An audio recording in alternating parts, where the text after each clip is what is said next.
Good afternoon, everybody. Hands down, this has been one of the most difficult days of my life.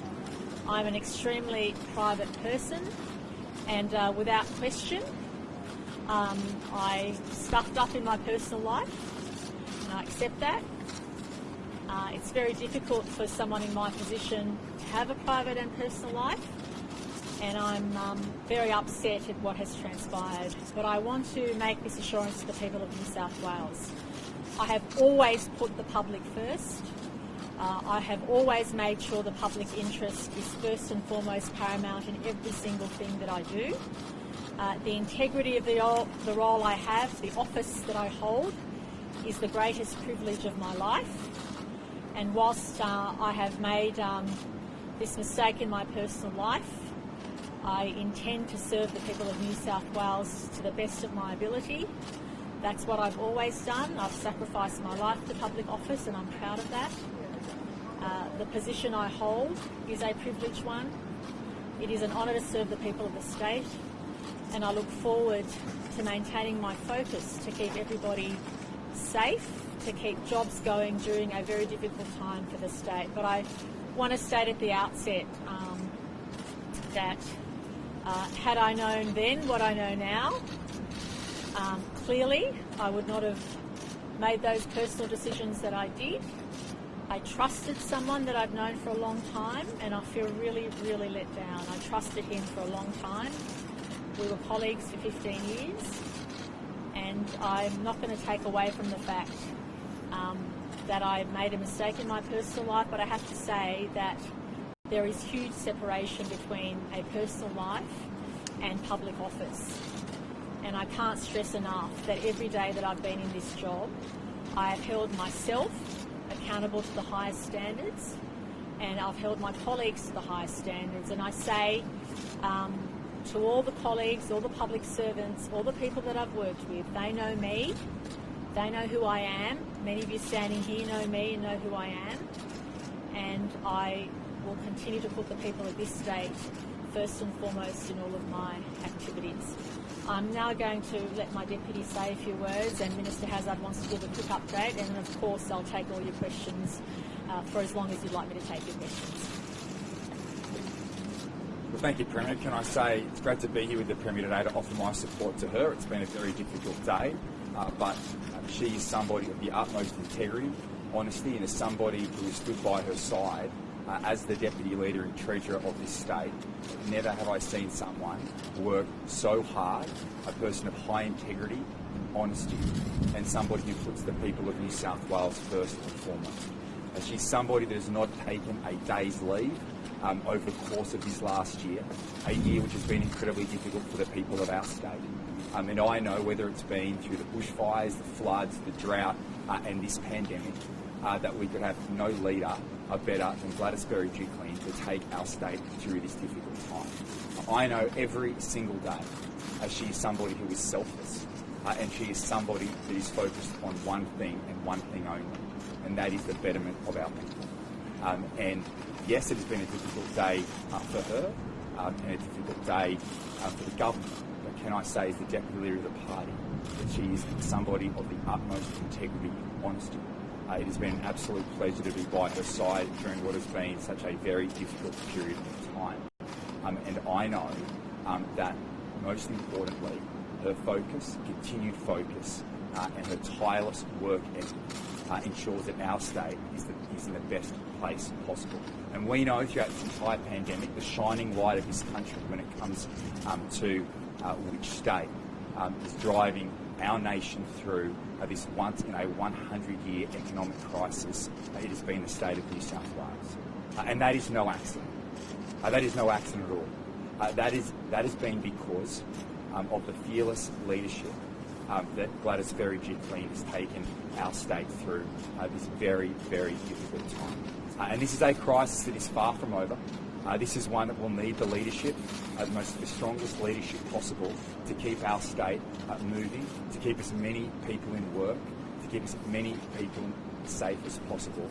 And I'd like to say, as the Deputy and as somebody who works incredibly closely with Gladys Berejiklian, who's worked closely over the last 3 years, there is no one in this state more selfless, and more focused on keeping our people safe, on keeping businesses in business, and keeping people in jobs.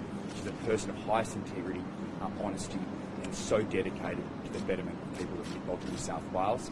And it's great to be here as her deputy today of the Liberal Party and support her. It's been a very difficult day. I have a public health alert to make. Before I do that, I just want to say, in regard to the events of today, I've known the Premier for more than 20 years, and I have to say she is an outstanding person. She is a person of great integrity.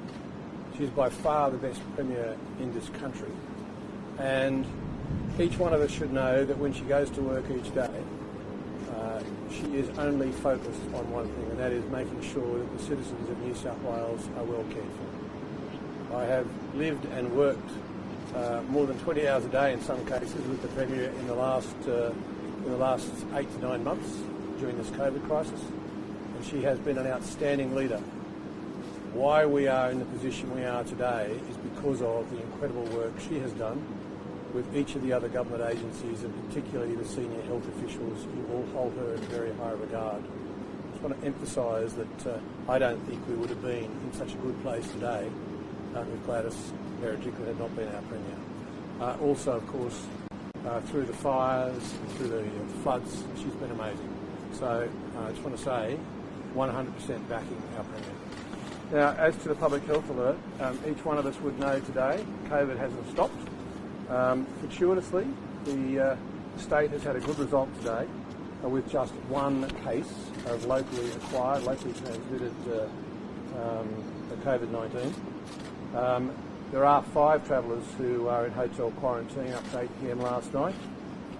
So that is certainly, I'm very appreciative of the fact that we continue to have the hotel quarantine arrangements, because that's certainly keeping us all safe. Can I say the public health alert, this afternoon we're detailing some other concerns we have. I'd like the community to be very aware of this, because there may be a lot of people who have been through this particular facility. 2 new cases of COVID-19 have been linked to a medical clinic in Lakemba. Both cases, unfortunately, are general practitioners in that practice. They worked at the A to Z Medical Clinic at 96 Holden Street, Lakemba. The 2 new cases are linked to a previously reported case in a patient who attended Lakemba Radiology. Now, New South Wales Health is in the process of contacting everyone considered to be a close contact of these cases. And I stress, obviously, as a GPs in the practice, we expect there'll be quite a number of people who may have been in close contact with them. These close contacts should be tested immediately and isolate for a full 14 days from exposure, regardless of any results of any tests.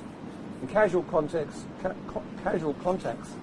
of these 2 GPs of these cases must monitor for symptoms and then get tested and isolated immediately if they develop any symptoms. And after testing, they should remain in isolation until a negative result is achieved.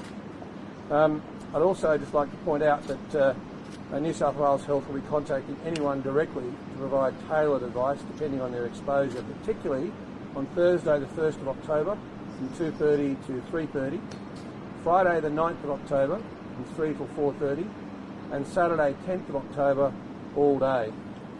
And that circular will be put out shortly.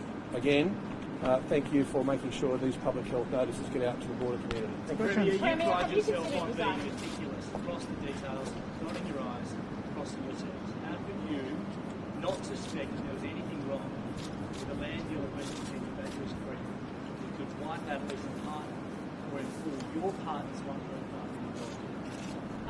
I've made my position clear today in the evidence that I gave, and it's fair to say that a number of people were approached in government, a number of public servants were approached, and the good news is that everybody held their ground and did what was right in the interests of the public.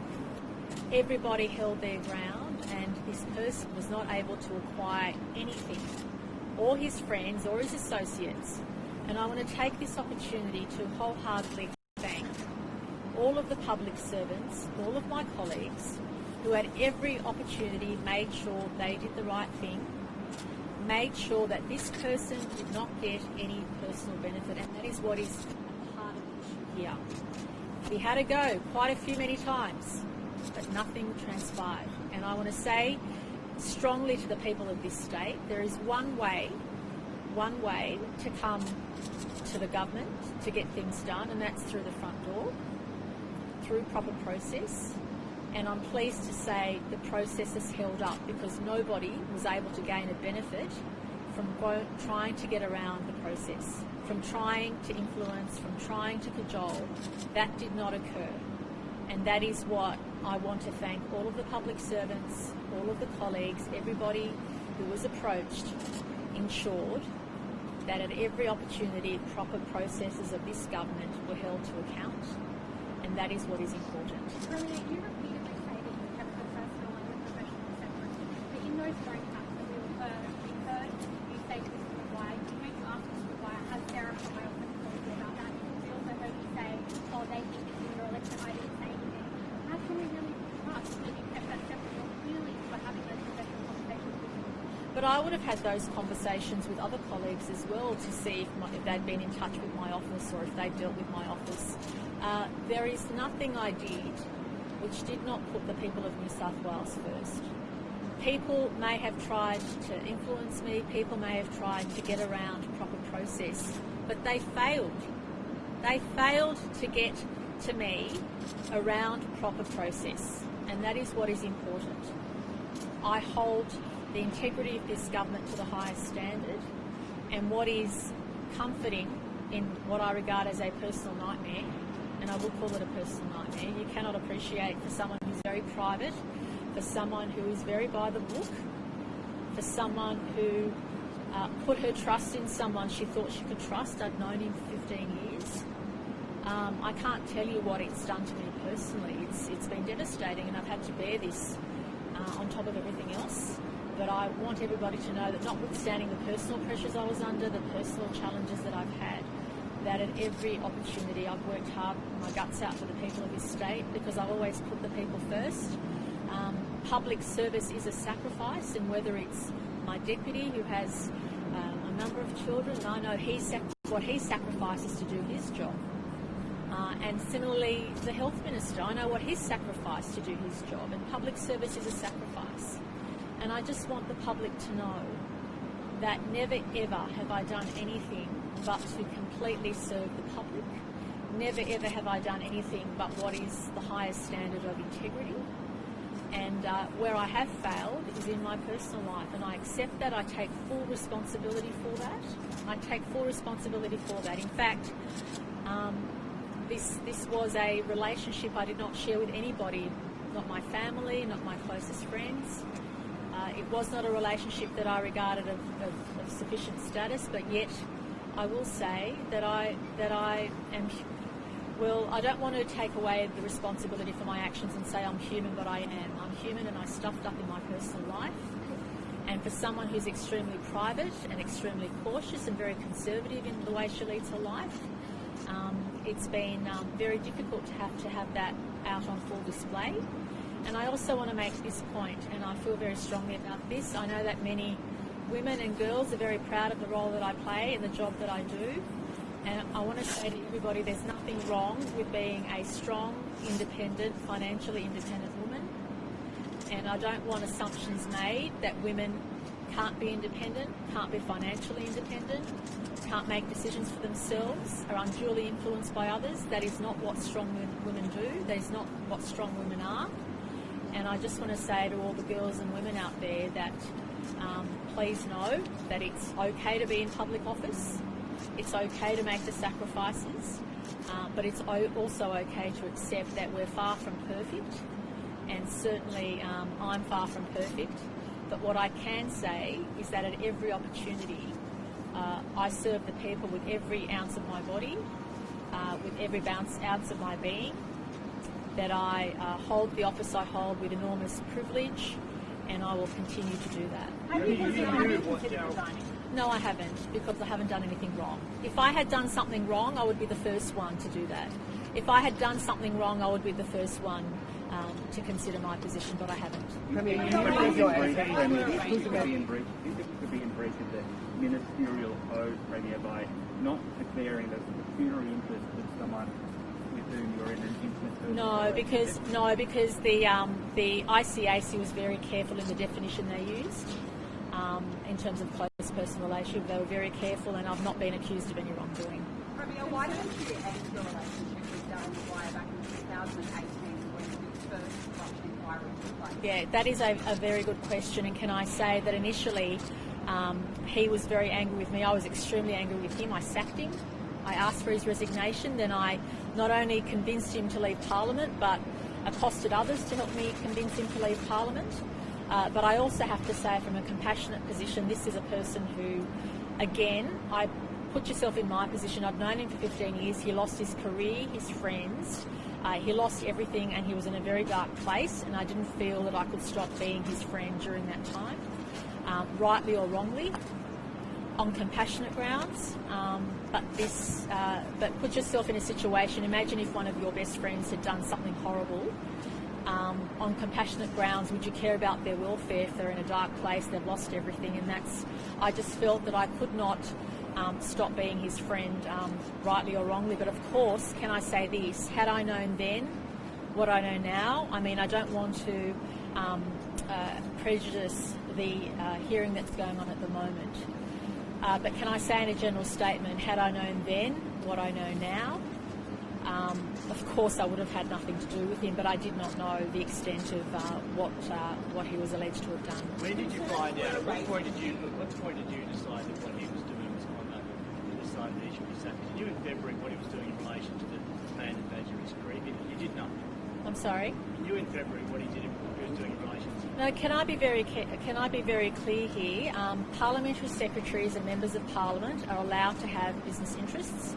They're allowed to conduct business activity so long as they disclose them. And I assumed, as I do with every colleague, that if you are engaging in any transaction, in any deal, that you disclose that appropriately. And parliamentary secretaries in particular, even ministers, are allowed to have business interests so long as they declare any conflicts and provide all the disclosures. So there is nothing actually wrong with someone undertaking a business interest. What is wrong, and this is the key point, what is wrong is using your public office to do that or failing to disclose the interest that you've accumulated. And if you trusted that he disclosed all those interests, why did you say to him those times, I don't need to know about them, I don't need to know about them? Well, I refer you to the evidence I gave today, and they were his interests.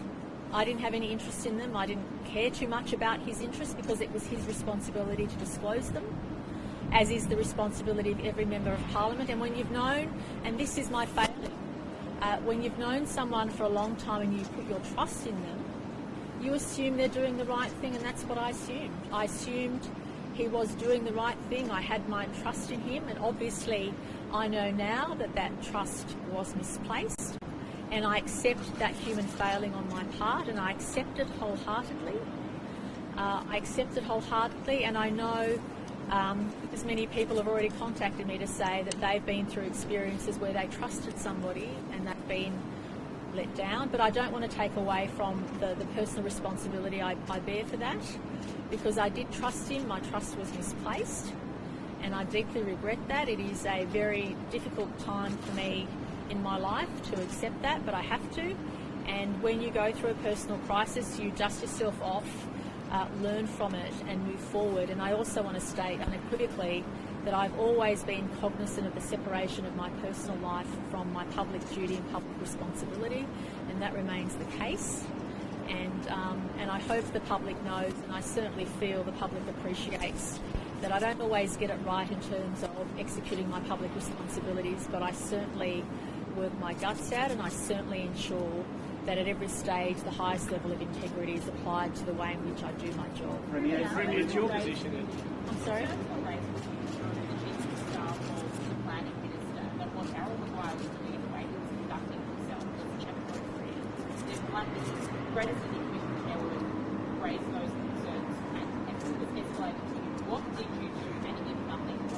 Can I say that question wasn't put to me today, but I asked my staff, I understand, but I asked my staff to advise me whether we had any note or any document which expressed those concerns from that minister's office, and my office said that they did not receive anything. So that was not brought to my attention. And I specifically, and if I was asked today, I would have answered that question in that way, but I specifically asked my office because I wanted to know the same thing, Liz. I wanted to know why I wasn't told. And I asked my office checked all the records, and there is no record of my office having received any information about that, because I asked exactly the same thing. That's the first thing I asked. Why wasn't I told? Why didn't I know? And when I asked my staff to check those documents, they said that there was no official receipt. And if I was asked today, I would have answered that question. But clearly I wasn't asked that question, and I have confidence in the process, and the process has obviously done substantial research and investigation, and that they could have put that question to me today and they didn't. Premier, if Darren Maguire had declared his interest, and it's your position the way you actually did nothing wrong. I'm sorry? If Darren Maguire had declared his interest, it's your position he did nothing wrong, and is it your position further that MPs can currently be a member of Parliament, and as long as they declare their interests, they're allowed to lobby developers to get a first? No, well, that's not my position. That's actually the position of the disclosure requirements. That's not my position. I didn't make up those rules. The interest disclosure, the parliamentary disclosure, the ministerial code of conduct. In fact, the ministerial code of conduct was updated in 2014 under Premier Baird, and the pecuniary interest register has been around for a long time. So they're not my rules. They're the rules of the parliament, and they're the rules of the ministerial code of conduct. Premier, you knew one of your MPs stood to gain money from his land across the city, and you knew that he was lobbying for my office. Did you just think that was fine? No, but you're making assumptions that I didn't know. You're making assumptions that there was a connection there. In fact, just be careful, because ICAC is actually making those investigations. It's for them to look at that, but that's yet to be determined. We heard evidence today at the ICAC that Darren Maguire put it to you that he was set to make money from his deal at Badgery Creek at the time. We also heard evidence at the ICAC regarding Maguire and talking to your office about so why didn't you do something about that? The second part of your question is not actually accurate, but in relation to the first part, I was asked that question today, and again and answered appropriately in that I was not aware of any specifics, and if there was any interest, it should have been disclosed at the appropriate time. And in fact, the integrity body is still investigating whether any interest actually materialised, and that's for them to decide. You dismiss the fact that he thought that he was set to make a lot of money with his land deal at Badgery Creek because he was bad at finance. No. It was, I think most of my colleagues acknowledge that pie in the sky and big talking was part of who he was. So. But does that excuse pass mustered? No, well, it doesn't. But what does pass the test is the fact that I had no knowledge, no details, and I assume that all of my colleagues have to disclose their interests at the right time. All of my colleagues, it depends on the interest. Sometimes you have to have ongoing disclosure. Sometimes you have to do it on the pecuniary interest register, depending on the office you hold. You have to make those disclosures. And at that time, as I said, because I trusted him, I had no reason at the time to imagine that he was doing anything wrong, because I trusted him, and I assumed that if there was any interest to be declared, that he did that. That if there was any interest to register, that he did that, and that's yet to be determined. Premier, you spoke about being involved with girls and women. What about Mr. Maguire's wife? Was he still married when you started your close personal relationship? Look, that's a matter for him, but my understanding was that he was separated. Premier, when you say to Darren Maguire, immediately took a week off, a week of leave. No, I was already on leave at the time. On the 13th of Yeah. July. I was already on leave. Did this issue play any part in it? Gosh, no, because I was unaware of those issues prior to the 13th of July.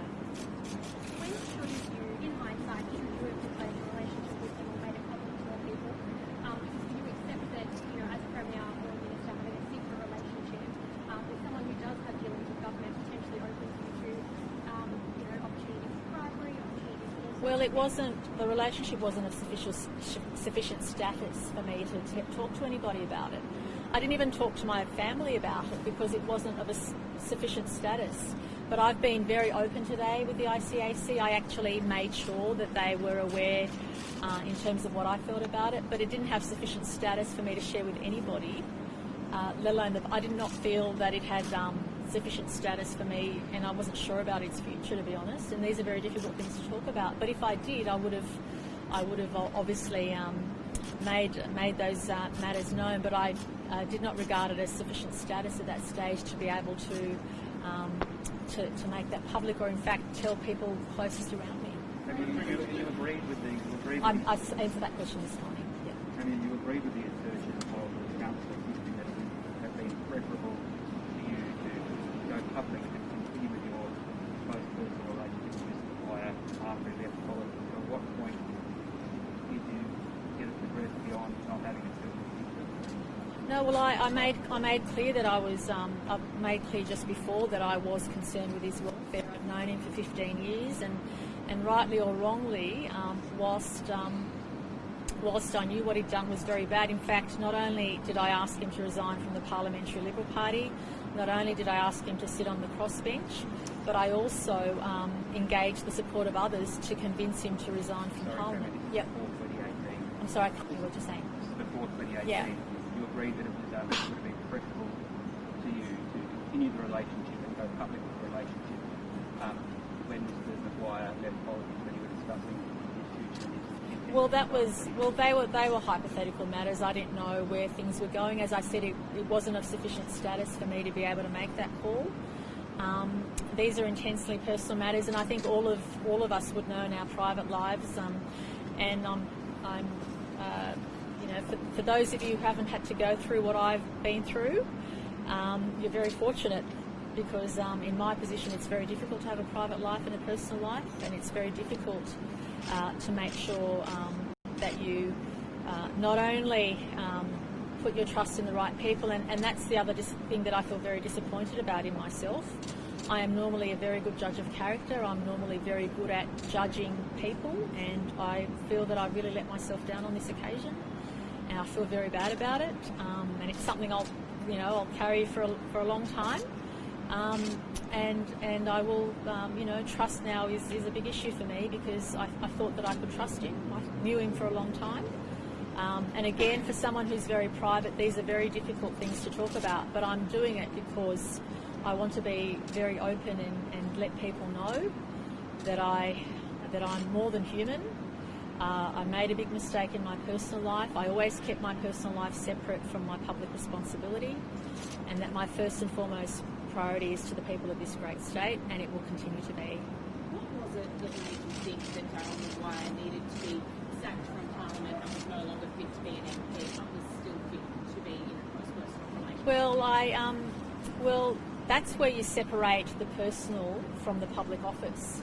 When my public position was in question about what to do with this MP, I did not hesitate.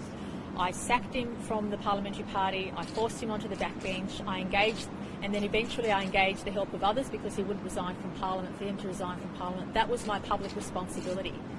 But in my personal life, I don't know about you guys, but when you've known someone for a long time and they've really stuffed up, they've lost everything, they're in a very dark place, and I don't want to, as bad as his actions were, I don't want to divulge his personal circumstances, but I didn't feel that I could not support him as a friend during that very difficult time in his life. And I know it may not have been on the public record, but his son-in-law died the day I sacked him, and I carried a bit of guilt about those circumstances, and I didn't feel that after he'd lost everything again, perhaps some of you would make a different decision, but think about people you've known in your life for 15 years who you'd been close to for a long time, and when he was in that very dark place, I didn't feel that I could just stop being his friend, his close friend. I'm sorry? You said today you want to go public with this relationship. Should he have been able to retire? Was it a sufficient status then, that relationship? It wasn't a sufficient status then to be able to progress it, because as difficult as this is for me, I do not know to this date the truthfulness about how he felt about me in their matters before the ICAC. So. You only started questioning the truthfulness 2 months ago when you decided you told you. No, well, no. No, I questioned everything on July 13, 2018. Any more questions? You said earlier, Mr. Berejiklian, that the ICAC is very carefully attached by the relationship. Yeah. There are different. There are. Yeah. Yeah. Which states that a family member is someone with whom you have a Yeah. personal That's why they relationship. used the language that they did. So he wasn't someone with whom you had a personal relationship. No. And can I ask you a second question on this issue? A number of your colleagues in the fight, it's been raised that you have been quite strict on members of the Liberal Party having undisclosed relationships with other members of the Liberal Party staff and members of staff, other staff. He wasn't a staff member. But members having relations with other members. Right. Was put them as pretty good. I've never questioned that. I've never questioned two consenting adults that don't work in the same office as a matter for them. Members and other members. Yeah, there's nothing wrong with that. You look at the federal parliament, look how many members have ended up married. Look how many federal members are in relationships, or state members for that matter. I think there's a problem if it's a member of your staff, but if it's two consenting adults who happen to be members of parliament, I don't know since when that was. I mean, there's lots of examples of members of parliament who've actually gone on to have long-term futures together. I'm sorry, can you just speak up a little bit? They seem like an inappropriate question, but just for clarity, we're close friends, we work with a good friend, we would love to do. Oh, look, they're intensely personal questions, but as I said, in my view, the relationship didn't have sufficient status for me to find it in that terms. He wasn't. It was a close personal relationship, but it did not have sufficient status for me to be able to call him any of those things. And I've tried to be as frank as possible with everybody who's asked me those questions. Sorry, Yeah. between that July 2018 period and September, the status changed. Well, no. To me, a close relationship, a close personal relationship is a closeness you have with somebody, but obviously the dynamics changed substantially, and I was there to support him as a close friend. You also said today, Premier, that he was made aware of the fact that his close personal relationship had come to an end. How was he made aware of that? Did you explicitly tell him, or did he? Look, they're matters that I've disclosed to the ICAC, and they're satisfied with my response. But I don't want to prejudice ongoing investigations. The Labor Party is going to move a motion of no confidence in you as Premier tomorrow. If you remain in that role, are you confident that you will succeed? Oh, look, I suspected they would do that, and that is their prerogative, but I'm confident I've got the support of my colleagues. And Barry fell resigned over a bottle of wine. That's the standard of the Premier's. Should you be resigned? No, and he actually contacted me and said, stay in your job. Thank you, everybody. Thanks, everybody. Thank you.